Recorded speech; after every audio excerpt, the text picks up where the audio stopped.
Previniendo es la mejor manera de cuidarnos. Hablamos de salud en Mañanas de Estudio con el doctor Roberto Simioli.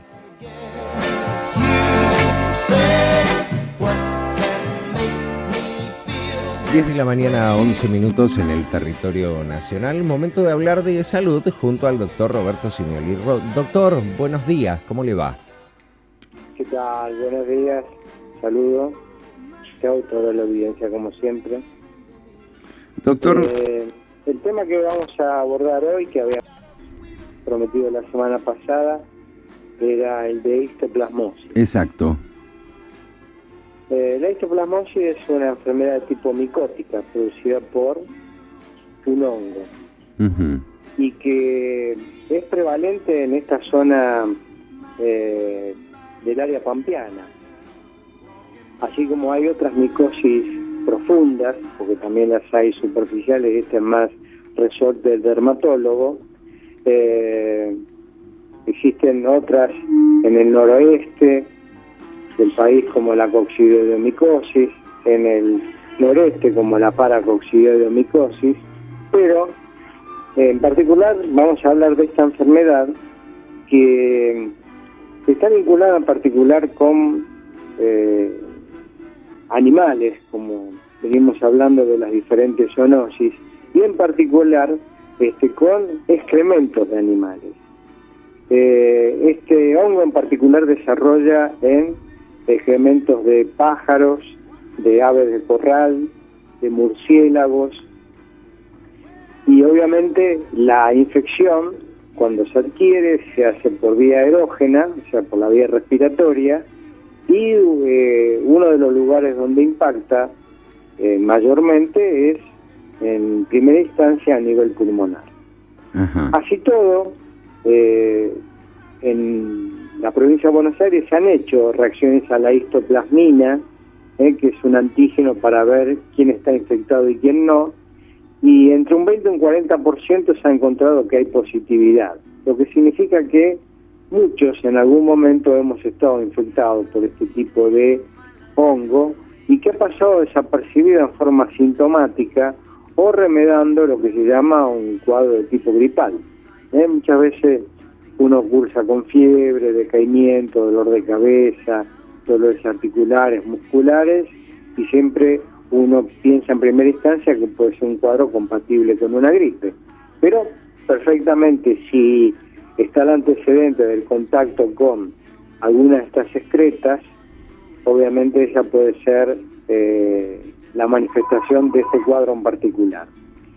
Pero en los inmunocompetentes hasta en un 90% puede cursar, como decía antes, en forma asintomática u oligosintomática. El problema en particular se presenta con aquellas personas que están en situación de inmunodepresión. Es una enfermedad que ha cobrado importancia en las últimas 3 décadas, en particular con los pacientes enfermos de SIDA. Y en estos pacientes en particular hace formas diseminadas. Esas formas diseminadas fundamentalmente pueden ser agudas o subagudas, o sea, dentro de los 30 primeros días o por arriba de los 30 días. Y en algunas personas inclusive puede haber también histoplasmosis de forma crónica, pero esto ya con otro tipo de patología, como puede ser el EPOC, la enfermedad pulmonar obstructiva crónica, que generalmente está desencadenada por el tabaquismo. Sabemos que el tabaquismo produce en el uso prolongado del cigarrillo bronquitis crónica, broncoenfisema, enfermedad pulmonar obstructiva crónica, y ni qué decir con respecto al tema del cáncer. Hablando más que nada por un terreno predispuesto que puede haber para esta enfermedad, que no está vinculada con las enfermedades inmunodepresoras, o sea que bajan las defensas, como puede ser el HIV-Sida, como pueden ser, por ejemplo, algunos cánceres como el linfoma, como leucemias, e inclusive con tratamientos prolongados con corticoides que también tienen efecto inmunodepresor. Las formas agudas también se pueden presentar en forma cavitadas, con cavernas. Y esto muchas veces hace de que el cuadro sea indistinguible, por lo menos clínica y radiológicamente, de una tuberculosis. Así que seguramente para esta zona del área de la pampa húmeda, el primer diagnóstico diferencial que deberíamos hacer es con la tuberculosis en particular, porque como enfermedad prevalente y que obviamente produce mucho más consecuencias de tipo clínicas e inclusive radiológicas, es la tuberculosis. Pero como decía antes, en algunas personas en particular, con enfermedades previas, muchas veces se hace indistinguible de la tuberculosis. Uh-huh. Yendo a los aspectos preventivos, bueno, hay que ser cuidadoso, por ejemplo, cuando uno, por ejemplo, hace la limpieza de un gallinero.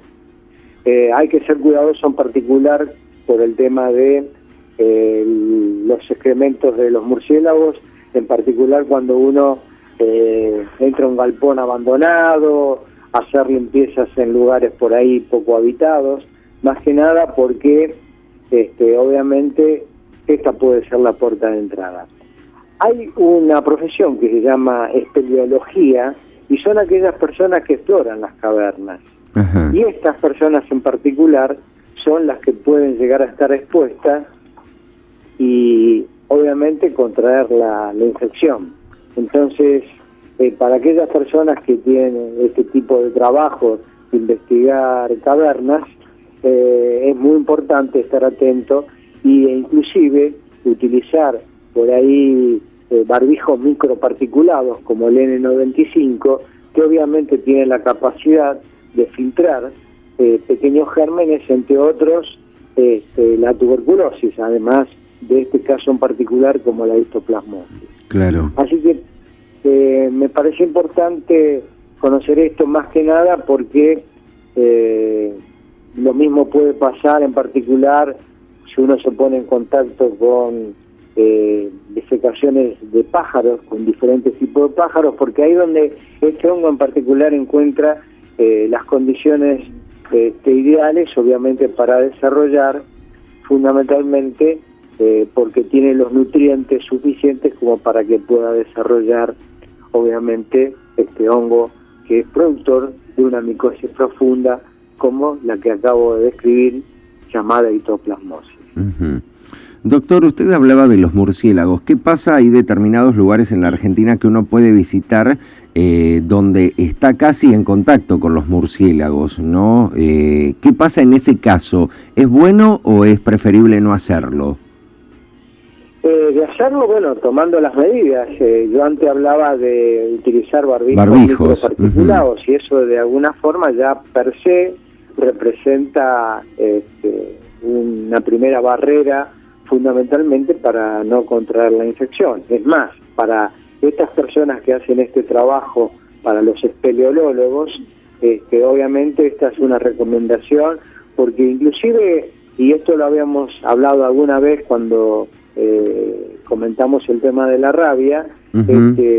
El virus puede ingresar en el caso de la rabia también por vía inhalatoria, así que de alguna forma estaríamos haciendo prevención para estas dos enfermedades particulares, una producida por un virus como es el virus rábico y otra, en este caso, que estamos hablando por primera vez de una micosis profunda que es prevalente de este área en particular, del área de la pampa húmeda, y por eso la importancia, como usted dice, en el caso de tener que explorar cavernas, tener que explorar cuevas, sería importante utilizar este tipo de barbijos que inclusive se pueden conseguir en las farmacias.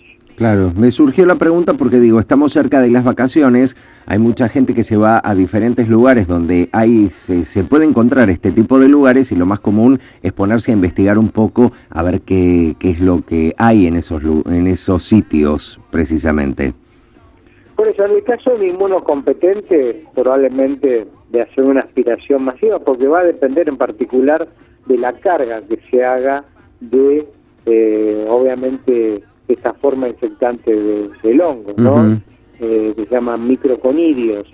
Pero, otra vez, para de alguna forma prevenir la posibilidad de que pueda ir a una forma aguda, porque bueno, por ahí cualquiera de nosotros nos puede encontrar una situación de inmunodepresión transitoria porque estamos saliendo de una gripe o estamos haciendo tratamiento con corticoides por cuestiones de alergia en forma prolongada, sobre todo por vía oral o inyectable, y ahí evidentemente la exposición puede ser mucho más importante que aquel que obviamente no tiene una enfermedad de base que le baje las defensas, por lo menos claro, en forma transitoria. Exactamente.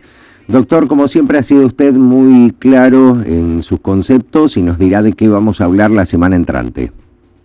Bueno, la semana que viene, y obviamente porque nos estamos acercando al verano, a partir del 21 de diciembre, ya estamos a menos de un mes, y bueno, una enfermedad que va a empezar a preocupar como año a año, y en particular porque es muy prevalente en países limítrofes como Brasil, Bolivia y Paraguay, y es el dengue. Así que para la semana que viene estaremos hablando en particular de cómo se manifiesta la enfermedad de dengue, cuántas posibilidades hay de llegar a padecer dengue, porque serían no menos de 4 formas diferentes de poderla padecer, y fundamentalmente hablar de los aspectos preventivos, que es donde tratamos siempre de hacer hincapié en este micro de salud que obviamente hacemos semana a semana. Exactamente. Doctor, ha sido muy claro usted con sus conceptos. Nos volvemos a encontrar, por supuesto, la semana próxima en su espacio. Bueno, muchísimas gracias. Como siempre, un saludo a usted y a toda la audiencia. Nos estamos comunicando la semana que viene. Muchísimas gracias. Cerramos, Mauro, el espacio.